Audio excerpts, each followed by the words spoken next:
नमस्कार दोस्तों, कैसे हैं आप सभी लोग। आई होप आप सब लोग बिल्कुल बढ़िया होंगे।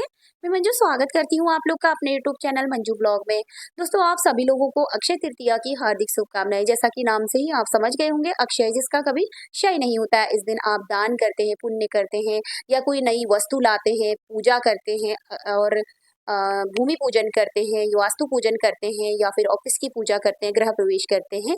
सोना चांदी कुछ भी आप अपने घर में खरीद के लाते हैं, यानी कि अक्षय जिसका कभी क्षय नहीं होता है। तो चलिए दोस्तों, छोटी सी पूजा विधि मैं आप लोग के साथ शेयर कर रही हूँ। दोस्तों, मंदिर में भी कर सकते हैं और मंदिर के बाहर आप चौकी लगाकर भी कर सकते हैं। चौकी में आप लाल रंग का और पीले रंग का वस्त्र बिछा दें, फूलों का आसन देकर भगवान विष्णु की प्रतिमा को यहाँ पर स्थापित कर दें। और लक्ष्मी जी की प्रतिमा है तो इसमें ही अच्छी बात है, अन्यथा आप दूसरी प्रतिमा भी यहाँ पे फूलों का आसन देकर स्थापित कर सकते हैं। गणपति जी को आसन दे देंगे फूलों का और गणपति जी को भी स्थापित कर देंगे।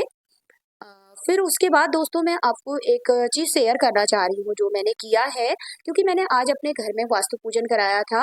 तो मैं ये 4 छोटे-छोटे तांबे के कलश यानी कि घड़े लेके आ गई थी। जब हम नया घर बनाते हैं ना, उससे पहले हमें वास्तु पूजा करनी होती है। वास्तु पूजा में हम इस घड़े के अंदर सुपारी, इलायची, लौंग, सिक्का, हल्दी की गाँठ और भी आप अगर जानकारी आपको है तो आप वो सब भी डाल सकते हैं। मैंने इतनी ही चीज़ें डाली हैं इन 4 घड़ों में। और जो ये नाग-नागिन का आप जोड़ा देख रहे हैं, ये भी ज़मीन में डाला जाता है। जब हम मकान की नींव खोदते हैं, तो वहाँ पे नाग-नागिन का जोड़ा भी डाल दिया जाता है। और भी आप जो शेषनाग होते हैं, उनका भी ला सकते हैं। शेषनाग जी भी होते हैं बड़े बने हुए, क्योंकि मुझे मिले नहीं, छोटे ही मिले तो मैं छोटे ही लेके आ गई, क्योंकि कल मुझे ज़रूरी ही अपने घर में भूमि पूजन करना था, तो मैंने आज वास्तु पूजन करा लिया है। और मैं आपको थोड़ा-सा समझा रही हूँ, जो मैंने चौकी बिछा रखी है ना, उसको मैंने 4 दिशाएँ बना रखी हैं। तो 4 दिशाओं में 4 कुंभ आप स्थापित कर सकते हैं, इस तरह से जैसे मैंने किया है। दोस्तों, आज क्योंकि अक्षय तृतीया थी, तो मैंने सोचा इससे अच्छा शुभ अवसर कुछ हो ही नहीं सकता है भूमि पूजन के लिए। तो भूमि पूजन और जो वास्तु पूजन है, भूमि पूजन तो कल ही होगा। आज मैंने वास्तु पूजन करा लिया था पंडित जी को बुलाकर, लेकिन मैं वीडियो आपको बना के नहीं दिखा पाई, मैं वीडियो आपको अलग से बना रही हूँ। तो दोस्तों, लक्ष्मी जी को, गणपति जी को यहाँ पे कलावा समर्पित कर देंगे वस्त्र स्वरूप। माता लक्ष्मी को श्रृंगार का सामग्री समर्पित कर देंगे। विष्णु भगवान को जनेऊ समर्पित कर देंगे, वस्त्र स्वरूप कलावा समर्पित कर देंगे, तिलक कर देंगे। और पीले चंदन का तो आज के दिन विशेष महत्व है, क्योंकि इस गर्मियों का मौसम है। जो पीला चंदन है, उसका लेप बहुत शीतलता प्रदान करता है हमारे शरीर को, हमें खुद भी लगाना चाहिए। अगर आप जो कान्हा जी हैं उनकी सेवा करते हैं, लड्डू गोपाल जी की, तो उन्हें आप पीला चंदन अवश्य लगाएं।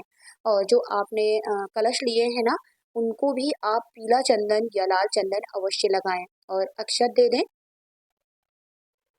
जो कलश है ना, उनको ऐसे ही नहीं छोड़ना है। कलश मैंने दिखा दिए हैं आपको, इनके ऊपर मैंने 4 दिए रखे हैं। कल मेरे यहाँ भूमि पूजन होगा तो मैं इन्हें प्रज्वलित कर दूँगी। लेकिन अभी मैंने इनमें थोड़ा-सा चीनी रख दी है, क्योंकि इन्हें खाली नहीं रखना है।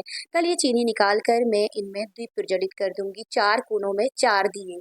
तो जब हमारी फाउंडेशन खुदेगी ना, तो उसमें ही हम ये चारों दिए और चारों कलश स्थापित कर देंगे। बीच में अगर हम चाहें तो 1 कलश और उस स्थापित कर सकते हैं नाग देवता के साथ। जो-जो मैंने सामग्री बताई है, वही सामग्री हम उस नाग देवता के साथ और जो हम कलश दूसरा स्थापित करेंगे, 1 कलश और, वो हम ले सकते हैं। अक्षय तृतीया के दिन बहुत सारी चीज़ें ऐसी हैं जिसको खरीदने से या फिर जिसका दान करने से या अपने घर में लाने से करोड़ों गुना पुण्य का फल मिलता है हमें। कमल गट्टे ले आइए अपने घर में, हल्दी की गाँठ विष्णु भगवान को समर्पित कर दीजिए, गोमती चक्र समर्पित कर दीजिए और सुपारी, नारियल, लौंग, इलायची इत्यादि समर्पित कर दीजिए। भोग में आप बतासे, मेवा, मिष्ठान और जो सूजी का बूरा बनता है वो भी समर्पित कर सकते हैं। गणपति जी को दूर्वा समर्पित कर दीजिए और पान का पत्ता भी आप समर्पित कर सकते हैं, क्योंकि पान का जो पत्ता है वो सभी देवी देवताओं को बहुत ही प्रिय है। और 1 पान का पत्ता जो हम धूनी बनाएंगे ना बाद में हवन सामग्री के लिए, उसमें डाल देंगे। जो पान का पत्ता है ये हवन सामग्री है और ये गाय के गोबर का उपला है, और इसमें ही हम ये पान का पत्ता भी डाल देंगे। जब आखिरी में हम अ, दक्षिणा अवश्य रखेंगे, क्योंकि जो पूजा की सामग्री है ना, वो हम किसी ज़रूरतमंद को देते हैं या पंडित को देते हैं।